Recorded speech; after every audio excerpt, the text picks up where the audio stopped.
malaman mo ulit when you do the extraction.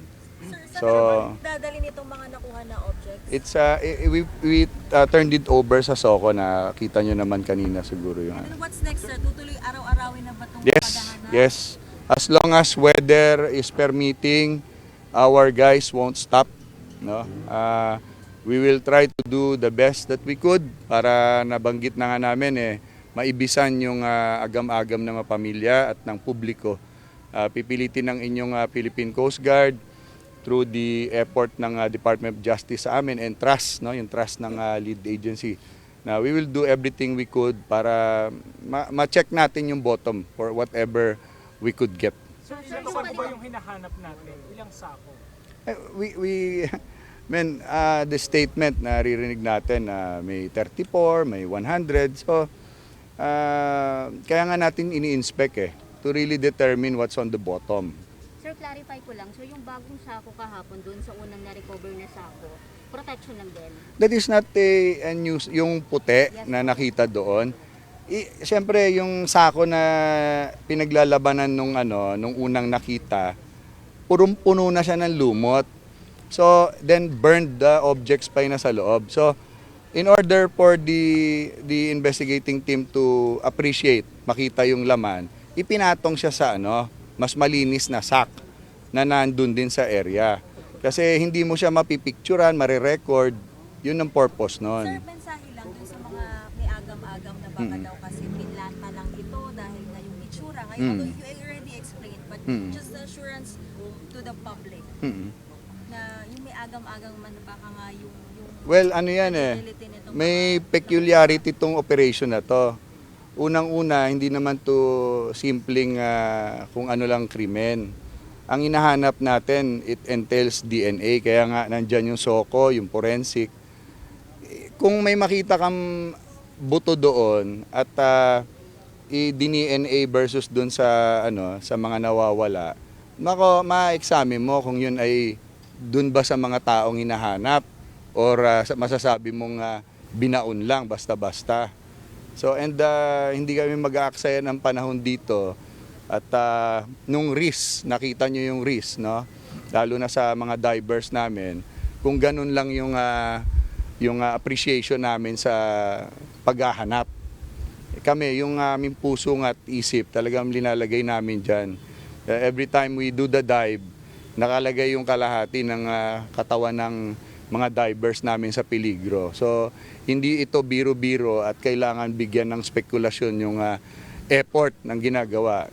Nakita nyo kung gaano ka hirap kanina. That is the reason why we had you be present at the site para makita nyo yung duration ng diving operation sa ilalim at yung hirap ng mga divers. No? Kung meron lang po tayong informasyon, gaano po kaya katagal ma-establish na at least butos na lagayan na po? Yun sir, yun din yung makakasagot niyan is yung right agency, yung forensic or yung sa Soko. Sir, clarify ko lang, hindi ko lang siguro na-pick up kanina. Doon sa 4 na sako na nakita natin, meron ba o wala na nakita malapit o doon sa mismong fish cage ng isa sa mga suspect? Kasi yun yung sinasabi ng DOJ na possible na ground zero. Yung area kasi, nakita nyo yung fish cage, ako kanina inobserbahan ko, ginagalaw siya, di ba? Hindi naman siya permanente. So merong area na pinagdadalhan minsan yung yung oxygen para dun sa isda. So ibig sabihin, yung sinasabi nyo na inuupahan, as I have observed, hindi yun permanente, lumilipat-lipat ng pwesto. So yung sa amin, dun mo makikita na kaya kami naglalagay ng marker kasi yun yung possible area at yun yung mga napuntahan na ng tropa as compared dun sa sinasabi na associated sa Rinent, so-called. Sir, gaano kalayo po yung locations ng mga sako sa isa't isa po? It's just a few feet away lang. Hindi lalagpas ng 10 feet. Yung distansya on the bottom Pero yung depth, ganun yun, 70, then the other one is 50 feet. Sir, since suspicious objects pa lang ang mga ito, posible rin talaga na hindi buto or na hindi human dimension. Dapat nakakapa ng ating mga divers. It depends sa sir, sa validation ng ng Soko for that. Sir, di mo nakita yung Mamaya. Yes, at napapanood nyo nga ngayon sa inyong mga TV at narinig nyo yung tinig ni Commodore Jeronimo Tubilla, ang commander ng Philippine Coast Guard, Southern Tagalog. Isang press con nga yung isinasagawa ngayon doon sa paligid ng Taal Lake, partikular sa Laurel, Batangas. Kasi nga nagkaroon na ngayon yung pangalawang araw ng diving operations doon at sinabi nga na may nakita uling mga sako ng mga buto at ito pa ay isasalang nila sa DNA testing para malaman kung ikasama nga ba to dun sa mga nawawalang sabungero. Mamaya, babalikan natin yan at magbibigay tayo ng update mula sa Laurel, Batangas. Makikita mo na parang Okay, live traffic update muna tayo mga karangkada. Ang nakikita nyo sa inyong mga screen sa iyong live traffic situation dyan sa may Balintawak Toll Plaza. Ito yung papasok ng NLEX. So nakikita natin, nagkakaroon na ng pila ng mga sasakyan kahit sa RFID lanes at cash lanes ay medyo mahaba na yung pila ng mga sasakyan. Nakita natin sa bawat toll plaza ay siguro nasa 5 to 10 vehicles ang nakapila sa mga oras na ito. Ito yung northbound lane, ito yung papasok ng NLEX, papunta yan ng Bulacan at Pampanga area. Pero yung nandun sa dulo ng inyong mga screens, sa left side, yan yung galing ng northern provinces, yung mga galing ng Pampanga, galing ng Bulacan at papasok ng Quezon City. Walang magiging problema ang mga motorista ngayon. July 11, 2025, Biyernes, weekend na. Panahon na naman ng pahinga ng marami nating mga kababayang manggagawa. Pero dito sa Arangkada Balita, dire-diretso lang ang pagratsyada ng mga balita at impormasyon. Kasama niyo pa rin kami sa kwento ng bayan at lakas ng masa. Ako si Nina Corpus. Bawat komento, pulso ng bayan, importante yan sa amin. Bawat issue, dadaanan natin yan. Kagapay nyo kami sa mga usaping hindi dapat palampasin. Live tayo sa DZMM Radyo Patrol sa Istrenta, 92.3 FM Radio Manila at lahat ng FMR stations sa buong Pilipinas. Gayon din sa Signal TV, Channel 31. Ako, si Jack Batallones. Ito ang Arangkada Balita. Babae tinadtad ng saksak ng mga kawatan. Ang biktima nagising daw habang ninanakawan kaya tinuluyan.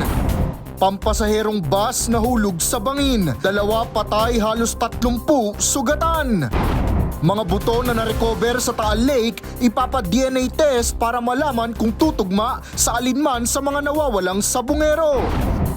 Pelikulang Food Delivery Fresh from the West Philippine Sea at ilan pang katulad na docu-film isinusulong na ipalabas sa mga public high school at state universities. At Queen of all media na si Chris Aquino nadagdagan na ang timbang habang patuloy ang recovery. 3 ang patay sa magkakahiwalay na aksidente. 2 ang nahulog sa bangin, habang ang isa naman ay nahulog sa creek. May umaarangkadang balita si Ryan Paraboles. Sa Zamboanga del Norte, nahulog sa 15 talampakang lalim na bangin ang isang pampasaherong bus. 2 ang patay habang 28 ang sugatan. Karamihan sa kanila ay college students. Base sa investigasyon, nagkaproblema ang brake ng bus. Sumalpok ito sa puno saka nahulog sa bangin. Handa naman tumulong ang paaralan sa mga naaksidente nilang estudyante. Maharap sa patong-patong na reklamo ang driver. Sa 10 talampakang lalim na creek naman nahulog ang isang dump truck sa Leyte. Sa lakas ng impact, tumilapon palabas ng truck ang mga sakay na construction worker. 1 ang patay at 13 ang sugatan. Nawalan din daw ng preno ang truck kaya nadisgrasya. Pinag-aaralan pa kung idedemanda ang truck driver. Ryan Paraboles, Sumaarangkada sa Pagbabalita. Patay ang 19 anyos na dalaga sa Tagum City, Davao del Norte matapos pagsasaksakin ng mahigit 30 beses. Yan ang umarangkadang balita ni FMR News Davao correspondent Hernel Tokmo.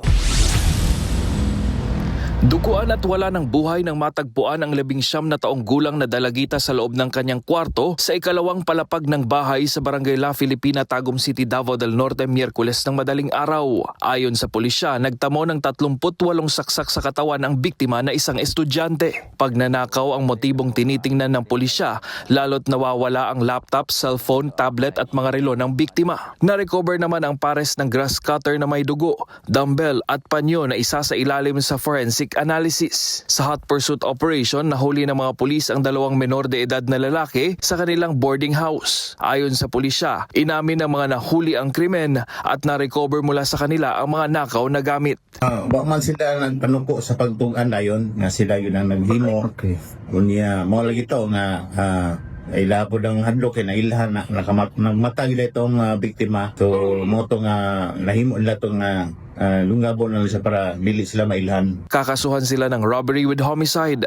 2 pang salarin ang pinaghahanap pa habang patuloy ang manhunt operation. Hernel Tokmo, umarangkada sa pagbabalita. Nasabat ng mga otoridad ang tinatayang nasa 20 milyong pisong halaga ng shabu mula sa isang babaeng suspect sa Cebu. May umaarangkadang balita sa FMR News Cebu correspondent Clark Pasuit. Timbog sa joint buy-bust operation ang isang babae sa barangay Tipolo, Mandawi City kaninang madaling araw. Kinilala ang 18 anyos na suspect na si alias Marie, isang high-value target na siyang target ng operasyon. Nakumpiska mula sa kanya ang mahigit 3 kilo ng hinihinalang shabu na may standard drug price na mahigit 20 milyong piso. Nakumpiska rin mula sa kanya ang cellphones at budol money na ginamit sa operasyon. Dinala na sa PNP Crime Laboratory ang mga nasabat na shabu habang mahaharap naman ng suspect sa kasong paglabag sa Dangerous Drugs Act of 2002. Clark Pasuit, umaarangkada sa pagbabalita. Arestado ang 9 na taong nagnanakaw sa iba't ibang mall at tindahan sa Cebu City. Ayon sa mga pulis, matagal nilang minamanmanan ang grupo na parte pala ng isang sindikato. Galing raw Maynila ang mga ito at dumayo pa sa Cebu para mag-shoplift. Mapili pa ang grupo dahil tinatarget nila ang mga mamahaling brand ng damit. Nakuha sa mga suspect ang 100,000 pisong halaga ng mga damit. Pinagpapaliwanag ng Department of Trade and Industry ang 4 na tindahan sa Samar dahil sa pagtataas nila ng presyo ng bilihin gayong may umiiral na price freeze. May umaarangkadang balita sa FMR News Tacloban, correspondent Sylvia Abadingo.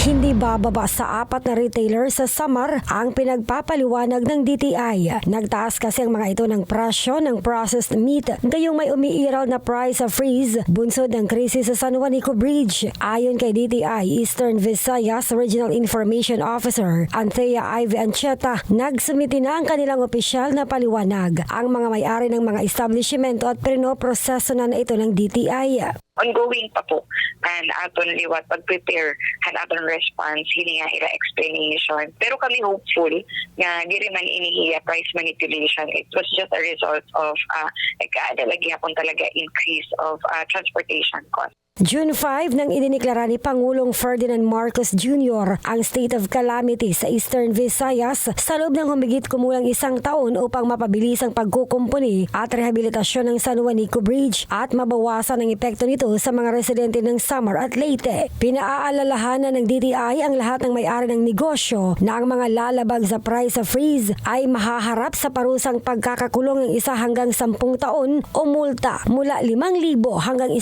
milyon o pareho, depende sa pasya ng korte. Para aton mga establishments, ginahangi yung DTI padayon it aton kooperasyon, aton mga tindahan dida madagko kumprahan supermarkets and groceries, dida lagi hapon kita mag-comply and aton price freeze and prevailing price nga aton last nga na monitor. Sinabi ni Ancheta na ang supply sa Samar ay stable sa pangkalahatan dahil ang mga distributor ng produkto ay nagawang baguhin ang kanilang logistics strategy sa gitna ng San Juanico Bridge crisis. Ang ilang mga distributor ay nag-set up ng mga bagong warehouse, nagtatag ng mga transloading at cross-docking system, gumamit ng source shifting at ngayon ay direktang nagpapadala ng mga kalakal sa mga daungan sa Samar. Sylvia Abadingo, umaarangkada sa pagbabalita.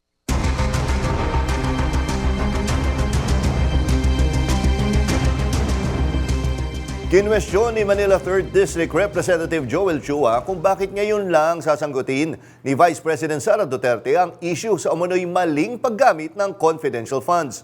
Ayon kay Chua, sana noong committee hearing pa lang ay ipinaliwanag na ito ni VP Sara para hindi na humaba ang issue sa confidential funds.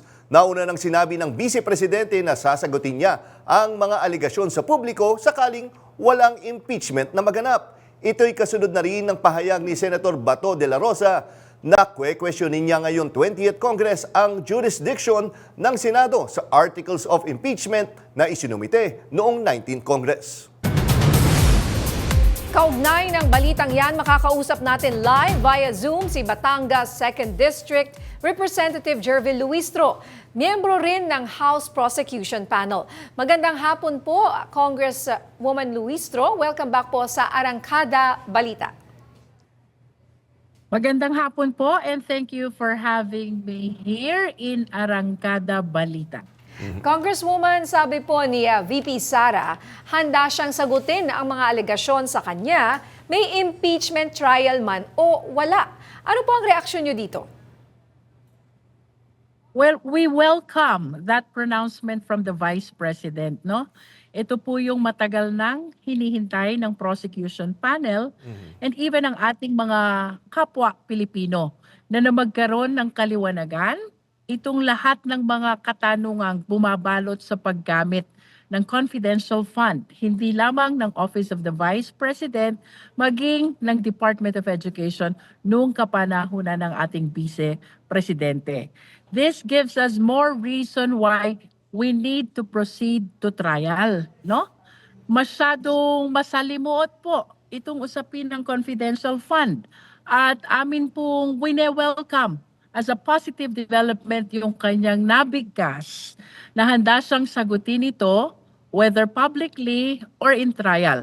Bagaman we'd rather do it in the impeachment trial sapagkat ito po ang nararapat ayon sa ating saligang batas. And Congresswoman, yun nga po, sabi po ni VP Sara na fictitious names nga ang nasa confidential funds dahil ito raw yun nasa rules ng isang intelligence operation. Tama po ba na hindi kailangan i-disclose yung tunay na pangalan ng mga ito dahil nga intelligence fund nga daw? Well, that is the claim na gusto sana natin ay ma-justify nila during the trial. Of course, we are aware mayroon tayong Joint Circular 2015-01 which does not expressly provide the use of aliases in the expenditure or utilization of confidential fund. Nevertheless, ito pong sinasabi ng ating Vice Presidente ay mas magandang mapag-usapan sa atin pong pagdinig kaugnay ng ating impeachment trial. This is not provided in the Joint Circular 2015-01, the use of aliases. Kaya kami po ay looking forward na i-justify nila itong claim na ito sa pagdinig po ng ating impeachment trial. Alright, so sobrang dami na rin daw ngang delay nitong impeachment trial na ito at base nga po sa isang survey, 4 sa 10 Pinoy ang hindi sang-ayon sa reklamong impeachment laban kay VP Duterte. Hindi po kaya marami na ang naiinip at nawawala ng interes sa isyong ito? I agree with you, Ninya, no? February 5 pa natin na transmit itong impeachment complaint sa Senado. At anong petsa na ba ngayon? I think now is July already, second week of July na, at wala pa nakikita kahit isang pirasong ebidensya. And I could feel that the Filipino people are looking forward to see the pieces of evidence from the prosecution panel. And we are hoping and praying that after they convene on July 28, ang atin pong mga uupong senador. I hope that the impeachment court will be proceeding to trial kung saan magkakaroon po ng oportunidad ang prosecution panel na ilatag lahat ng ebidensya. After all, ito po ay sang-ayon sa ating saligang batas. Sapagkat ang sabi po ng ating konstitusyon, kapag ang impeachment complaint ay pinirmahan at bineripika ng at least 1/3 ng lahat ng miyembro ng mababang kapulungan at transmit sa Senado, ang mangyayari po dapat, the Senate must forthwith proceed to trial. Opo. And let us all be reminded by the sole power that was granted to the Senate by no less than the Constitution. Ang sabi po, the Senate shall have the sole power to try and decide all impeachment cases. Let us take note of the use of the word "and." Try and decide. We cannot decide unless we try, diba? And this is the only opportunity where we will be able to see every pieces of evidence of the prosecution. After all, if they will allow the prosecution team to complete the presentation of evidence, at the end of the day, they will have the full opportunity to decide whether to acquit or to convict our respondent or the Vice President. And Congresswoman, ganito, no? Kilala naman natin yung mga Pinoy, madaling madistract. Kumbaga, nakatutok tayo sa impeachment trial, pero yan, nagkaroon na yung issue ng mga nawawalang sa bungero. Actually, dati nga, magkaroon lang nagkahiwalay na artista, nakakalimutan na nila yung ibang issue. Pero ang point ko lang dito is, Congresswoman, paano natin mapapanatiling mulat yung mga tao at maging mainit pa rin yung issue ng impeachment trial? Ngayon, may mga sinasabi, may mga distractions na nangyayari sa paligid para malihis yung usapan tungkol sa impeachment. Sir Jack, tingin ko momentary lang itong distraction na sinasabi mo, no? Kasi itong issue ng impeachment, this is very serious that almost all Filipinos are very much interested to wait and see, no? We should understand also na kung ano man ang sinasabi ng survey, kami, the prosecutors, and even the senator judges, we must acknowledge the fact that there is a constitutional duty that we have to face. Pabago-bago ang survey. Minsan mas mataas yung interesadong makita ang ebidensya. Minsan mas significant yung ayaw sa impeachment. But at the end of the day, we should realize, anuman ang result ng survey, there is a constitutional duty which we really have to face. For us, the prosecutors, we're obliged to present all the evidence supporting the 7 articles of impeachment. And for the senator judges, the obligation is to try and to decide the impeachment complaint. Alright, bilang panghuli na lang po, naniniwala ba kayo na may tinatago ang vice-presidente at hindi raw niya masagot itong issue, mga issue laban sa kanya ng derechahan? I cannot answer that question, but I honestly believe that whatever defenses, justifications, answers, or excuses they wish to interpose, the perfect opportunity is the impeachment trial. So I hope that the defense, kagaya ng prosecution panel, will also be looking forward and welcoming the presentation of evidence, not only of the prosecution panel, but even of the defense, because this is the only opportunity na maliliwanagan lahat ng mga issues which are being alleged, offenses which are being alleged against the Vice President. Okay, maraming salamat po, Congresswoman Luistro. Mabuhay pa kayo. Happy weekend, ma'am, and ingat po kayo. Maraming salamat po, and once again, magandang hapon po sa lahat ng mga sumusubaybay ng programang ito. Yes, good night, ma'am. Nagbabala ang Philippine Amusement and Gaming Corporation o PAGCOR laban sa mga illegal na online gambling sites na ikinakalat at inila-livestream sa mga social media platforms. May report si Kath Kahukom. Iginiit ng PAGCOR na hindi otorisado ang anumang live-streamed na sugal sa mga social media platform. Wala raw itong responsible gaming mechanism na poprotekta sa mga manlalaro at walang katiyakang makukuha nila ang panalo. Hinimok din ng PAGCOR ang publiko na bisitahin ang kanilang website para matiyak kung lisensyado ang isang online gaming platform. Nauna nang nagbabala ang PAGCOR laban sa mga illegal offshore gaming website na nagkukunwaring lisensyado at accredited sa kanila. Ginagamit umano ng mga pekeng website ang kanilang logo at nagpapakita ng peke o gawa-gawang lisensya para linlangin ang publiko. Ikanta na nila kung nasan yung mga operator ng illegal. Samantala, nagbabala rin ang Cybercrime Investigation and Coordinating Center tungkol sa mga online gaming scam. Modus umano ng mga ito na papanalunin muna ng kaunti ang manlalaro tapos ay hihikayating magdeposito ng mas malaking halaga bago talunin. Kat Kahukom, umaarangkada sa pagbabalita.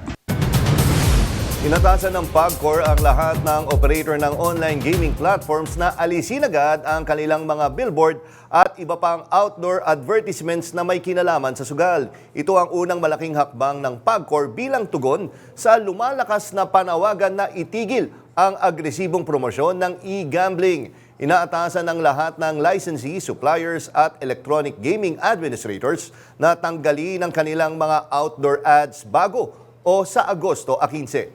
Ayon sa isang kinatawan ng ahensya, naghahanda na rin ang PAGCOR sa mas malinaw na guidelines para sa tamang paggamit ng out-of-home advertisements bilang bahagi ng kanilang hakbang tungo sa mas responsableng pagsusugal sa bansa. As of yesterday, naglabas ang PAGCOR. Nakakuha kami ng notice from PAGCOR na meron na silang order na tanggalin ang mga out-of-home ads. I think this has to be effective by August 15 because I guess napapansin din nila and ito nga yung feedback na nakuha nila na medyo dumadami na nga yung ads. Sa aming pagbabalik, siyam na aso patay matapos makakain ng laso ng daga. Marami pang maiinit na balita sa pagbabalik ng Arangkada Balita. May dagdag singil sa kuryente ang Manila Electric Company ngayong buwan. Ayon sa Meralco, ito ay dahil sa pagsipa ng generation charge dahil sa tumataas na presyo ng krudo sa buong mundo. Sinabayan pa umano ito ng humihinang piso sa dolyar. Ayon sa Meralco, tataas ng 48 centavos per kilowatt hour ang July billing period. Ibig sabihin nito, ang overall household rate ay aakyat sa 12 pesos and 64 centavos mula sa 12 pesos and 12 centavos noong Hunyo. Posibleng dagdag na sa 98 pesos ngayong buwan ang aasahan sa isang household na kumukonsumo ng 200 kilowatt hour per hour. Namahagi ng mga bandila ng Pilipinas sa Elliptical Road, Quezon City ang Akbayan Party List bilang paggunita sa West Philippine Sea Victory Day. Ito'y bilang pag-alala sa makasaysayang panalo ng Pilipinas sa Arbitral Tribunal noong 2016. Nanawagan naman si Akbayan Youth Secretary General Kayla Meneses sa mga mambabatas na sumali sa bagong tatag na West Philippine Sea Bloc sa Kongreso. Layon nito na bantayan ang karapatan ng bansa sa harap ng mga banta mula sa tinaguriang nilang Duterte China Bloc. Nanawagan si retired Supreme Court Senior Associate Justice Antonio Carpio sa pamahalaan na magsampa ng 2 arbitration case laban sa China. Kaugnay ito ng hindi pa nalulutas na maritime at territorial disputes sa West Philippine Sea. Ginawa ni Carpio ang panawagan sa public forum ng National Youth Movement for the West Philippine Sea bilang paggunita sa ika-9 na anibersaryo ng pagkapanalo ng Pilipinas sa Arbitral Tribunal. Nababahala si Carpio na ang patuloy na kawalan ng aksyon ay magbibigay daan sa China para palakasin pa ang kontrol nito sa pamamagitan ng lakas militar. Nanawagan si dating Surigao del Norte Representative Robert Ace Barbers para maipalabas ng libre ang docu-film tungkol sa West Philippine Sea sa public high school at state university sa bansa. Narito ang report ni Angela Babad. Tinangka kamakailan ng China na ipatigil ang isang dokumentaryo sa New Zealand na tumatalakay sa kwento ng mga mangingisda sa West Philippine Sea. Hiniling ng Chinese Consulate General sa Auckland na itigil ng organizer ng Dock Edge Film Festival ang pagpapalabas ng food delivery fresh from the West Philippine Sea na nanalo ng Tides of Change Award. Gayunman, sa kabila ng pressure, hindi pinagbigyan ng organizer ang kahilingan ng China at ipinalabas pa rin ang pelikula ni Director Baby Ruth Villarama. Ayon kay dating Congressman Robert Ace Barbers, harbors. Dapat manood ng pelikulang ito ang bawat Pilipinong nagmamahal sa kalayaan at makabayan, lalo na ang kabataan. Dapat anyang ipalabas sa lahat ng high school, kolehiyo at universidad sa buong bansa ang pelikula nang makita ang totoong kalagayan sa West Philippine Sea. Makabubuti rin anya na lagyan ito ng subtitle ng Department of Education at Commission on Higher Education para mas madaling maintindihan. Nauna nang umalma ang Philippine Coast Guard sa pagtatangka ng China na ipatigil ang pagpapalabas ng pelikula. Ayon kay PCG spokesperson for the West Philippine Sea, Commodore J. Tariela, predictable ang pagbabanta ng China at ginagamit na naman ito ang kanilang authoritarian influence para ibaon ang totoong nangyayari sa rehiyon at hindi makakuha ng global audience. Angela Babad, umaarangkada sa pagbabalita. Isa sa ilalim sa DNA test ang mga sunog na buto na na-recover sa Taal Lake sa gitna ng paghahanap sa mga nawawalang sabungero. Ito ay para matukoy kung tumutugma ang mga ito sa alinman sa mga pamilya ng missing sabungeros. Nauna nang kinumpirma ng Department of Justice na may na-recover na isang sako na naglalaman ng mga sunog na buto ng tao sa Taal Lake sa unang yugto ng isinasagawa nilang retrieval operations. Nakuha ang mga buto higit kumulang 10 metro ang layo mula sa baybayin ng Taal Lake. Na-turn over na ang mga buto sa scene of the crime operations para sa forensic examination. Ilang mga sako na may lamang buto ang natagpuan ng mga otoridad sa lawa ng Bulkang Taal. Nauna nang nangako si Pangulong Ferdinand Marcos Jr. na mabigyan ng hustisya ang mga naiwang pamilya ng nawawalang sabungero. Umaasa naman ang mga kaanak ng mga nawawalang sabungero sa pangako ng Pangulo para mapayapa rin ang kanilang damdamin sa issue. At kaugnay niyan ay makakausap po natin si Chalasco, ang kaanak ng isa sa mga nawawalang sabungero. Magandang hapon po sa inyo.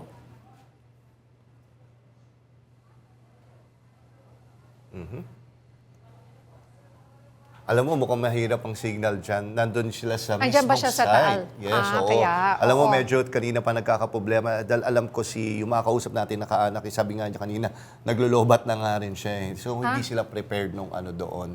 Pero sabi niya kanina, bago namin makausap, nag-charge na siya. Pero ang problema talaga, signal. Pero yun nga. Pero kanina napanood Oo, natin yung press conference ng Coast Guard. And very interesting yung Yeah. dinebunk nila kagad, yung mga puting sako. Yun yung actually maraming talaga. di ba? Medyo, hindi sa totoo lang. Hindi sa inaano yung nangyari, Oo. no? Pero kasi, maraming nakapansin, ba't ang puti nung sako? Exactly. Kung matagal na. Well, Oo. pinaliwanag ng PCG, kailangan nila daw i-transfer. Okay, naka-ready na yata yung si Cha Lasco. Ma'am, Sir Cha? Hello. Yes, ma'am. Afternoon po. Opo. Good afternoon po, sir. Yes po, welcome po sa Arangkada Balita. Jack Batallones po at Nino Corpus po. Miss Cha, nasaan po kayo ngayon? Kami po ay galing lang po kami sa Laurel Fishport. Alright, so kayo ba ay wala na doon sa lokasyon na yan kung saan nagkaroon kanina ng diving operation ang Coast Guard? Yes po. Nakaalis ka na? Nakaalis na po kami, ma'am. Alright, sino po itong kaanak ninyo na kasama sa missing sabungero? Ang kapatid ko po na si John Lasco, yung nag-iisang dinukot sa San Pablo, Laguna. Okay. Ma'am, ano ang work niya doon sa siya ba ay empleyado? Naglalaro ba siya doon? Ano ho ba, sino ho tong kapatid niyo po? Ano ho yung kaugnayan niya? Ano yung trabaho niya po doon?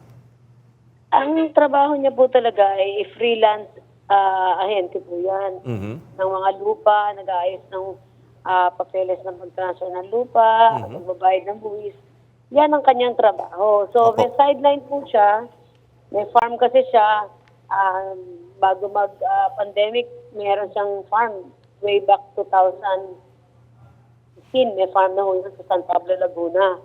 Ayun ay nung pandemic time, kung medyo mahilig sa pagbenta ng manok, meron siyang kaibigan na nag-umpisa ng online shopping at nakapag-join siya ron dun sa Pitmaster na yan para maging master agent. Okay, so yung farm, anong klaseng farm meron siya? Ang farm po niya, nagbe-breed po siya ng farm, may mga sisiw, tapos nagbebenta po ng manok. Yun talaga yung ginagawa niya. on a weekend basis after ng Monday to Friday. Nagsasabong po talaga siya. Nagsasabong talaga rin siya. Nagtasama. Oo. So ano siya, nagsusupply siya ng sorry hindi kasi ako sanay sa mga operation ng ganyan. Pag agent ka, ano ho yun? Tumatanggap ka ng taya? Ito yung mga pansabong ng manok, sir, na binibreed niya. Siya yung breeder. Pansabong naman. Oo. Opo, nag-breed po siya ng mga pansabong ng manok. Alright. So, ilang taon po itong kaanak nyo, itong kapatid mo, nung nawala siya at ano yung circumstances? Paano siya nawala? 44 years old po siya nung nawala nung bandang August 30 nung 2021. Bandang alas 10 ng umaga, may mga 10 mahigit na kalalakihan pumasok sa bahay. At yun, sinabi nga na NBI sila, may warrant of arrest ka, pero hindi naman pinapakita yung papel, winawagayway lang. Tapos tinaas daw niya yung kamay niya. Sabi niya, sir, wala akong alam na may utang ako. May large scale staff ka, kailangan ka magpaliwanag sa sa NBI, parang gano'n. So, ang ginawa, ginapos na yung kamay niya. Tapos may mga lalaking pinasok ng bahay, ninakawan ng mga gamit, pera, alahas, tapos pinala yung vault. And then, pinasok nila yung isang babaeng yung kapatid nung aking nung kinakasama niya, na may COVID, pinasok, nilipon sila lahat doon sa living room, and then sabi, wala naman to, sabi niya, huwag kayo mahingi sa kapitbahay, ganun.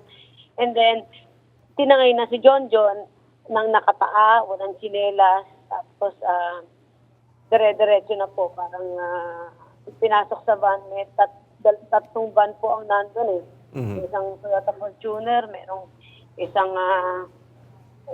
van at saka po isang Starex na gray. So, pagkatapos hindi na ho namin siya nakita. Miss, nangyari. okay. Andun ka ba mismo, Cha?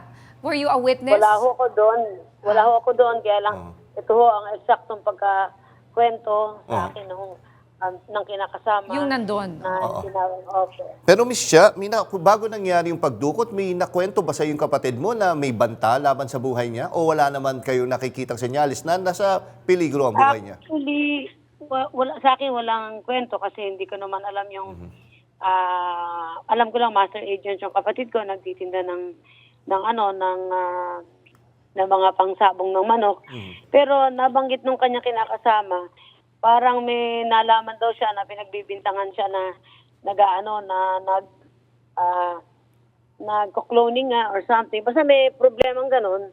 And then pupunta siya ng Monday. Nung araw na yun, pupunta sana siya sa arena para mag-explain. Kaya lang, hindi siya nakapunta agad noon kasi birthday nung living partner niya. Kaya nag-stay siya na ng mga 3 or 4 days. Usually, umuwi yan Friday, pero that time yata, umuwi siya ng mga Wednesday night o Thursday pa lang. Para medyo longer yung days naman. Alright. So yun, parang medyo may siyang ganung agam-agam and gusto nga raw niya i-clear yung mail niya. Yun ang pagkakasabi. Alright. So, kayo po ba ay naniniwala na ilan sa mga katawan ng mga missing sabungero ay itinapon dyan sa Taal Lake? Palagi naniniwala po kami kasi kung papapansin nyo, lahat na sinabi ni Don Patidongan, totoo So, palagi ko, tama po kasi nakakita naman tayo ng kahapon meron naman ho sinabi na ito ay buto ng tao, pero ganun pa man, nag-aantay po kami ng official statement and official result sa ating mga forensic experts kung talagang kanino yon at sino yung kaninong buto po yun. Alright. Naku, maraming salamat po sa inyo, Ms. Cha Lasco. At kaisa po ninyo ang buong Prime TV at Arangkada Balita sa panalangin na mahanap po ang inyong nawawalang kapatid. Salamat po. Maraming salamat po sa inyong lahat. Ingat po, ma'am.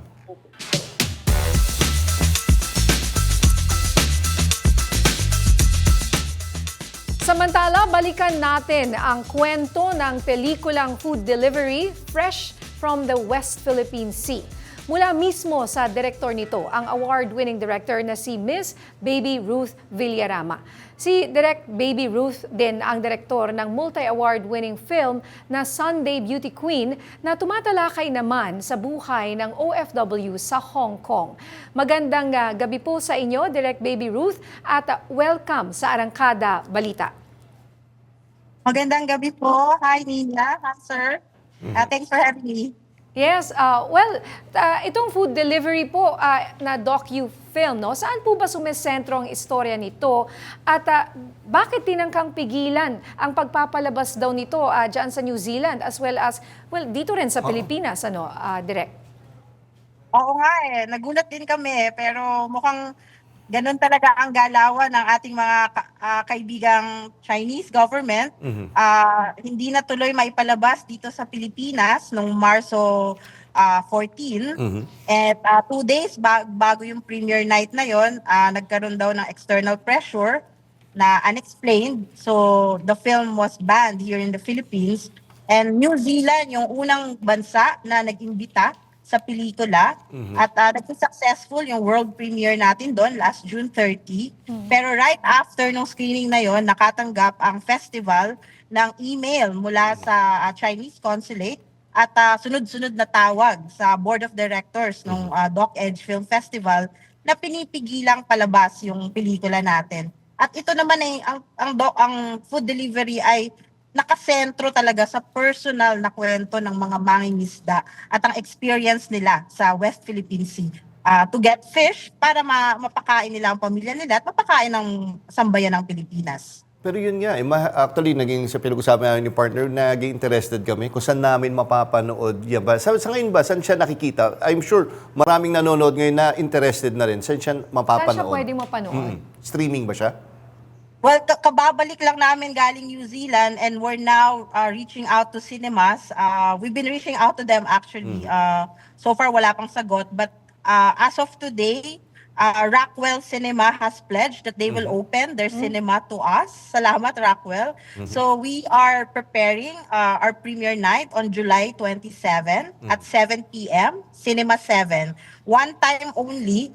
At hopefully magsunod-sunod na because of course gusto rin makita ng Rockwell yung kung paano i-receive yung food delivery, and then kung maging successful yon, they are willing to open more cinemas to us sa mga susunod pang araw. So yun muna Rockwell, one time only. One time, big time. Pero Kaya sana, who knows, at least mapapalabas na finally dito mismo sa ating bansa. No? Bakit ba sa tingin mo pinipigilan itong pelikula mo? What's in this documentary no? That na makes talagang it very kinatatakutan controversial. nila? Alam nyo, of course, this is just my personal opinion at opinion ng mga kasamahan nating storytellers at kasamahan sa media. When you're telling something truthful, at kumbaga babaliktad doon sa ginagawa nilang pag-angkin sa mga isla natin tulad ng Scarborough at iba't ibang isla sa West Philippine Sea, pipigilan talaga nila yan because they want to bury the truth. They want to, not open the minds of our kababayan tungkol sa nangyayari sa West Philippine Sea. And when truth is something that's inconvenient to some powers at sea, pipigilan talaga at pipiliting itago. But I guess nagpapasalamat ako sa mga kasamahan sa media who's also following these stories for years na katulong kami sa kumbaga mapilitan talaga na maipalabas to kahit papano. And direct, doon sa binasa nga namin kanina na item, isa sa panukala ni former Congressman Ace Barbers na ipalabas ito sa mga public schools at state universities. Ano po ang reaction nyo tungkol dito? And of course, hindi biro din gawin yung pelikulang yan kahit paano sana magkaroon din ng compensation po para po sa inyo. Ano po reaction nyo doon? I mean, thank you to Congressman Barbers, and if he's willing to also sponsor some screenings sa mga paaralan at sa mga public schools, we will really welcome it openly.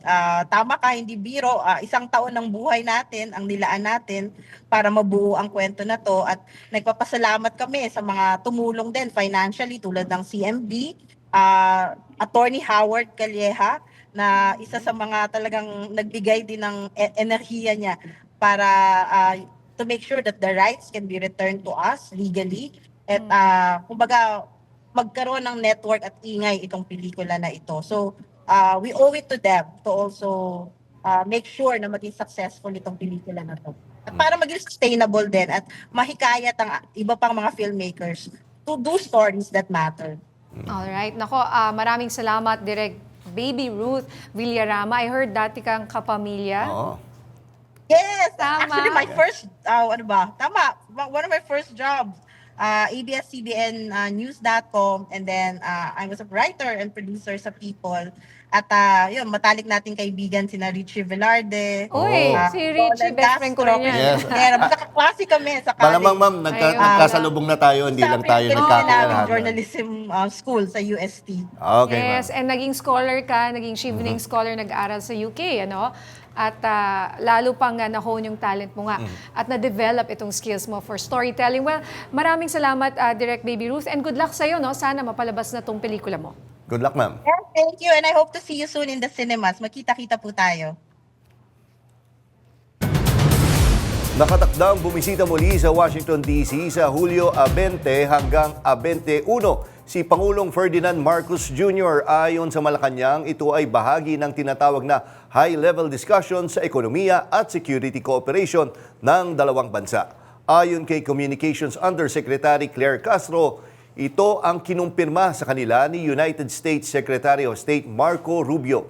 Hindi naman pinalawig ni Yusek Castro ang magiging talakayan ng dalawang lider. Sinabi ni Rubio na maganda ang relasyon ng Pilipinas at Estados Unidos at nais nila itong mapanatili. Tinawag ni Leyte 1st District Representative Ferdinand Martin Romualdez na game changer ang pamamahagi ng Patient Transport Vehicles o PTV sa mga lokal na pamahalaan. Ayon kay Romualdez, malaking pagbabago ang mga PTV sa medical service sa mga komunidad. Pinuri niya ang pamumuno ni Pangulong Ferdinand Marcos Jr. sa mabilisang pamamahagi ng PTVs sa mga lokal na pamahalaan. Sabi ni Romualdez, hindi lang ito simpleng programa, kundi ito ay nagsasalba sa buhay at inaabot ang hanggang sa pinakamalayong barangay na kadalasan ay huli o walang akses sa serbisyong medikal. Layunin ng programa na mabigyan ng ambulansya ang lahat ng 1,493 local government units sa bansa. 567 PTVs na ang naipamahagi hanggang ngayong Hulyo at inaasahang maide-deliver ngayong taon ang 985 na iba pa, kabilang ang mga unit para sa liblib na lugar. Sa aming pagbabalik, dalawang opisyal ng Bucor sinibak dahil sa tangkang pagpuslit ng alak at yosi sa kulungan. Marami pang mainit na balita sa pagbabalik ng Arangkada Balita.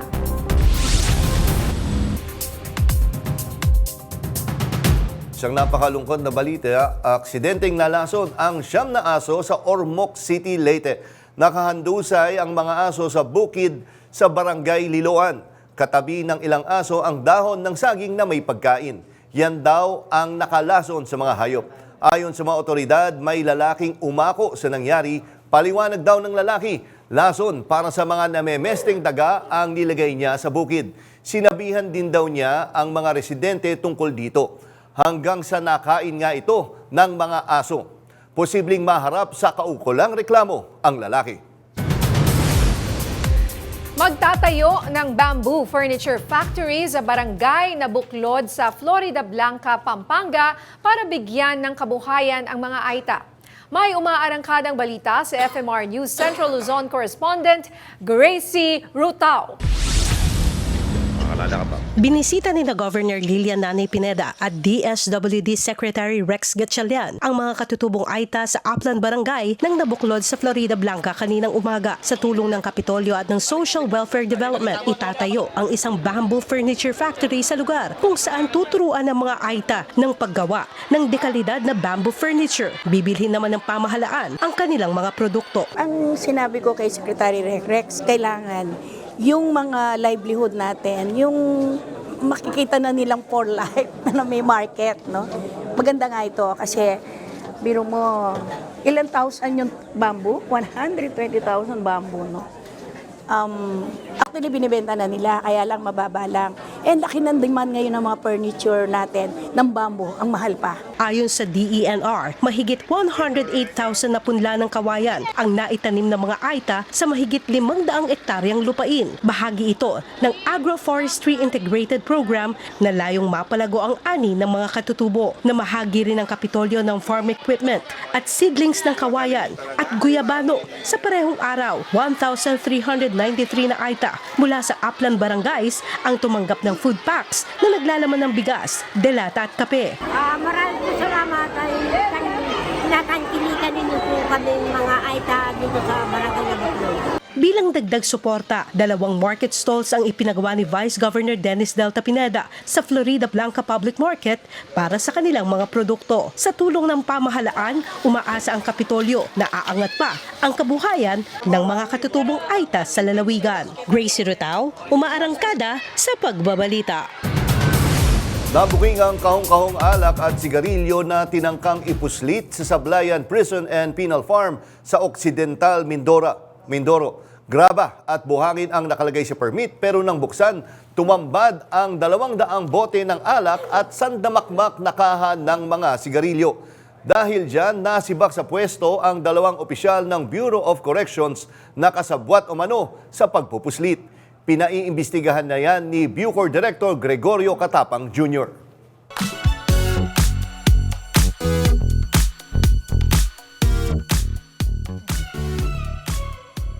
Isang bagong reyna ang kinoronahan bilang Miss International Queen Philippines. Yan ang umaarangkadang showbiz balita ni DJ Mama Mia.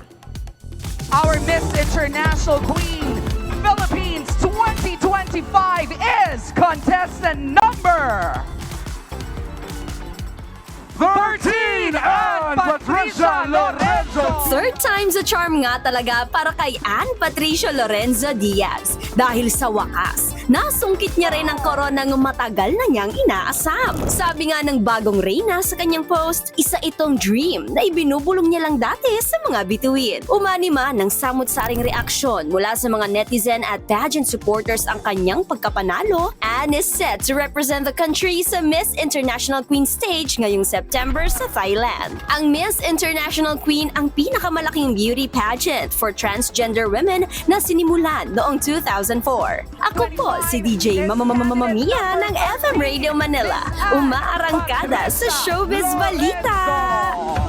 You may now take your first walk.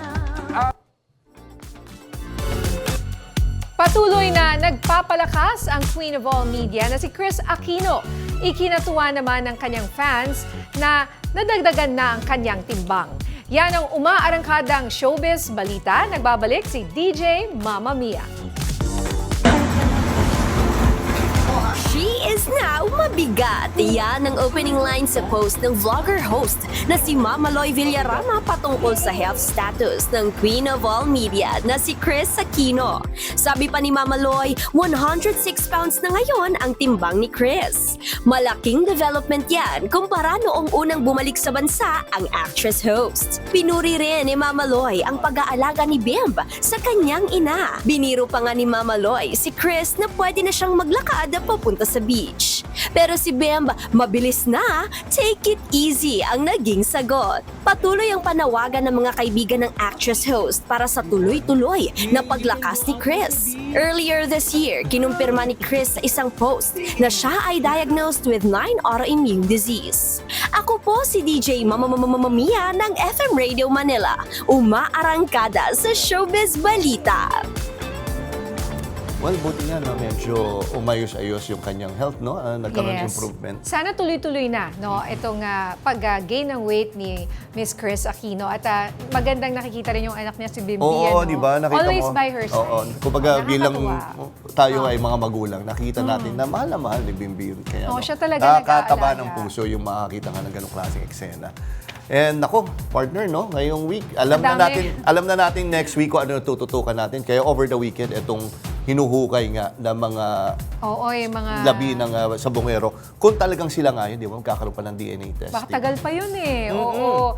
Pero parang sunod-sunod, no? Yung pagkuha nila dito sa mga buto. Ikaw, Oh. Kala natin may hirapan, pero ngayon parang pinipitas lang sa Mabilis, phone. ano? Well, bilis. Buti naman. Oo, Sana di ba? ma-prove nga kung yan ba talaga. At buti rin ay na-explain niya yung malinis na sako talaga. Kasi sa social media, marami po talaga nagtatanong. Oo, kasi di ba, kung pakinggan mo yung interview natin kahapon sa Coast Guard, parang sinasabi napakahirap. Malabo yung lugar. Pero ngayon, nakita natin, ang bilis. Which is okay din naman, no? Para mapadali yung operation. Pero yun nga, sana nga ito nga yung kasagutan na hinahanap ng mga kaanak. Katulad nung na-interview natin kanina si Miss Cha, di ba? Yes, oo. At sana mabigyan na rin sila ng peace, no? Kapayapaan. Itong mga kaanak at syempre yung mga nawawalang sabungero. Kumbaga sa kanila, hindi importante na makita. Of course, maganda kung makita nila ang buhay. Pero alam mo yon, yung closure na lang or yung answers, matigil na yung paghahanap nila. And of course, justice. So, well, weekend na, mga kaarangka. Happy weekend, partner. Happy weekend, partner. Alam ko, busy ka ngayong weekend. Oh, kaya busy tayo. good Lalo luck. na pag may mga anak kang maliliit Oo. pa. Maraming activities. No? Yan ang mga balitang umarangkada ngayong araw. Ako si Nina Corpus. At ako naman si Jack Batallones para hindi mahuli sa usapan, kapit lang hanggang sa susunod na Arangkada Balita.